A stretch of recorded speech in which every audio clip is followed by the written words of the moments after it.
ವಿದೇಶದಲ್ಲಿ ಪ್ರಜ್ವಲ್ ರೇವಣ್ಣ ತಲೆಮರೆಸಿಕೊಂಡು ಇವತ್ತಿಗೆ 28 ದಿನ ಆಗಿದೆ.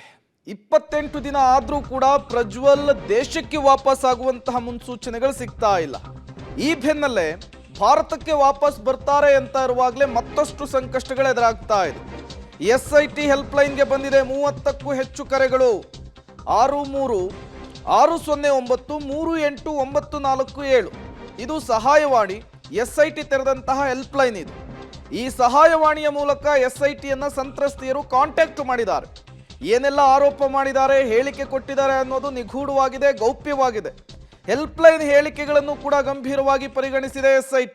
ಆದರೆ ಇದುವರೆಗೂ ಕೂಡ ತಮ್ಮ ನೋವನ್ನ, ತಮ್ಮ ಕಷ್ಟವನ್ನ, ತಾವು ಅನುಭವಿಸಿದಂತಹ ಆ ಕರಾಳತೆಯನ್ನ SIT ಮುಂದೆ ಹೇಳಿಕೊಂಡಂತಹ ಮಹಿಳೆಯರು, ಸಂತ್ರಸ್ತೆಯರು ದೂರನ್ನ ಕೊಡ್ಲಿಕ್ಕೆ ಮುಂದಾಗ್ತಾ ಇಲ್ಲ, ದೂರನ ಕೊಡ್ಲಿಕ್ಕೆ ಬರ್ತಾ ಇಲ್ಲ ಅನ್ನುವಂತಹ ವಿಚಾರ ಕೂಡ SIT ಅಧಿಕಾರಿಗಳಿಂದ ಸಿಗ್ತಾ ಇರುವಂಥದ್ದು. ಮತ್ತಷ್ಟು ಡೀಟೇಲ್ಸ್ ಅನ್ನು ಕೊಡ್ತಾರೆ ನಮ್ಮ ಹಾಸನದ ಪ್ರತಿನಿಧಿ ಶಶಿಧರ್, ನೇರ ಸಂಪರ್ಕದಲ್ಲಿ ಜಾಯಿನ್ ಆಗಿದ್ದಾರೆ. ಶಶಿಧರ್, ಈ ಪ್ರಕರಣ ಮುನ್ನೆಲೆಗೆ ಬರ್ತಾ ಇದ್ದ ಹಾಗೆ ಸಂತ್ರಸ್ತೆಯರ ಸಂಖ್ಯೆ ಜಾಸ್ತಿ ಇರಬಹುದು ಅನ್ನುವಂತಹ ಕಾರಣಕ್ಕೆ SIT ಹೆಲ್ಪ್ ಲೈನ್ ಅನ್ನು ಓಪನ್ ಮಾಡಿತ್ತು.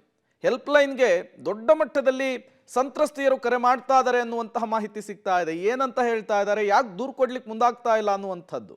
ಪ್ರೇಮ್ ಕುಮಾರ್, ಏನು ಸಂಸದ ಪ್ರಜ್ವಲ್ ರೇವಣ್ಣ ಅವರ ಲೈಂಗಿಕ ದೌರ್ಜನ್ಯ ಹಾಗೂ ಕಿರುಕುಳ ಪ್ರಕರಣ ಬೆಳಕಿಗೆ ಬರ್ತಿದ್ದಂತೆ SIT ತನಿಖೆಯನ್ನು ಚುರುಕುಗೊಳಿಸಿತು. ಆದರೆ ಸಂತ್ರಸ್ತೆಯರು ನೇರವಾಗಿ SIT ಮುಂದೆ ಬಂದು ದೂರನ್ನು ಕೊಡಲಿಕ್ಕೆ ಅವರ ಭವಿಷ್ಯ, ಕುಟುಂಬ, ಅನೇಕ ಕಾರಣಗಳಿಂದ ಯಾರೂ ಸಹ ಮುಂದೆ ಬರಲಿಲ್ಲ. ಅದರಲ್ಲಿ 3 ಮಾತ್ರ ಇಲ್ಲಿವರೆಗೂ ಪ್ರಜ್ವಲ್ ರೇವಣ್ಣ ಮೇಲೆ ಲೈಂಗಿಕ ದೌರ್ಜನ್ಯದ ಬಗ್ಗೆ ದೂರ ನೀಡಿದ್ದಾರೆ. ಅದೇ ಉದ್ದೇಶ ಹಿನ್ನೆಲೆಯಲ್ಲಿ SIT ಕೆಲ ದಿನಗಳ ಹಿಂದೆ ಹೆಲ್ಪ್ ಲೈನನ್ನು ತೆರೆದಿತ್ತು. ಈ ಸಹಾಯವಾಣಿಗೆ ಇಲ್ಲಿವರೆಗೂ 30 ಕರೆಗಳು ಬಂದಿದೆ.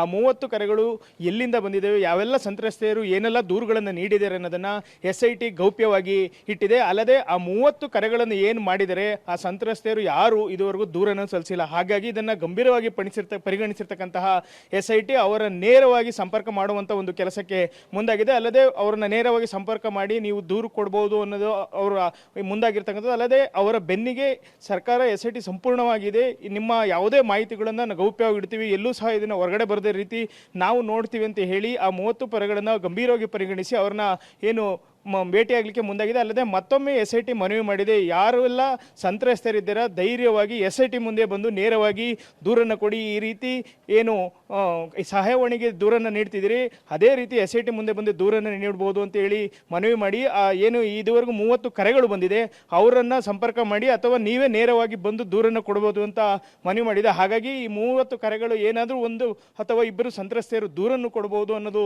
ಈಗ ಸದ್ಯಕ್ಕಿರ್ತಕ್ಕಂಥ ಮಾಹಿತಿ. ಹಾಗಾಗಿ ಈ 30 ಕರೆಗಳ ಏನಿದೆ ಇದರಿಂದಾಗಿ ಪ್ರಜ್ವಲ್ ರೇವಣ್ಣಗೆ ಮತ್ತಷ್ಟು ಸಂಕಷ್ಟ ಎದುರಾಗಲಿದೆ. ಅಲ್ಲದೆ ಇನ್ನೂ ಸಹ ಸಹಾಯವಾಣಿಗೆ ಕರೆ ಮಾಡಿ ಅಂತ ಏನು SIT ಮನವಿಯನ್ನು ಮಾಡಿದೆ, ಇದು ಸಹ ಎಲ್ಲೋ ಒಂದು ರೀತಿ ಪ್ರಕರಣ ಮತ್ತು ತೀವ್ರ ಗಂಭೀರತೆಯನ್ನು ಪಡೆದುಕೊಳ್ತಾ ಹೋಗ್ತಾ ಇರತಕ್ಕಂಥದ್ದು. Prem Kumar, okay, thank you Shashidhar ತಮ್ಮೆಲ್ಲ ಮಾಹಿತಿಗಾಗಿ. ಪ್ರಜ್ವಲ್ ರೇವಣ್ಣ ನಾಪತ್ತೆಯಾಗಿ ಇವತ್ತಿಗೆ 28 ದಿನ ಕಳೆದಿದೆ. ಒಂದು ಕಡೆ ಅವರನ್ನ ಭಾರತಕ್ಕೆ ಕರೆತರುವಂತಹ ಪ್ರಯತ್ನಗಳು ನಡೀತಾ ಇದ್ರೆ, ಮತ್ತೊಂದು ಕಡೆ SITಗೆ ಸಂತ್ರಸ್ತೆಯರ ದೂರುಗಳ ಸಂಖ್ಯೆ ಕೂಡ ಏರಿಕೆ ಆಗ್ತಾ ಇದೆ. ಈ ಬೆನ್ನಲ್ಲೇ ದೂರನ್ನ ಕೊಡ್ಲಿಕ್ಕೆ ಮಹಿಳೆಯರು ಮುಂದಾಗ್ತಾ ಇಲ್ಲ, ಅದು ಈಗಿರುವಂತಹ ಪ್ರಶ್ನೆ. ಅವರನ್ನ ಕಾಂಟ್ಯಾಕ್ಟ್ ಮಾಡ್ಲಿಕ್ಕೂ ಕೂಡ SIT ಮುಂದಾಗ್ತಾ ಇರುವಂಥದ್ದು.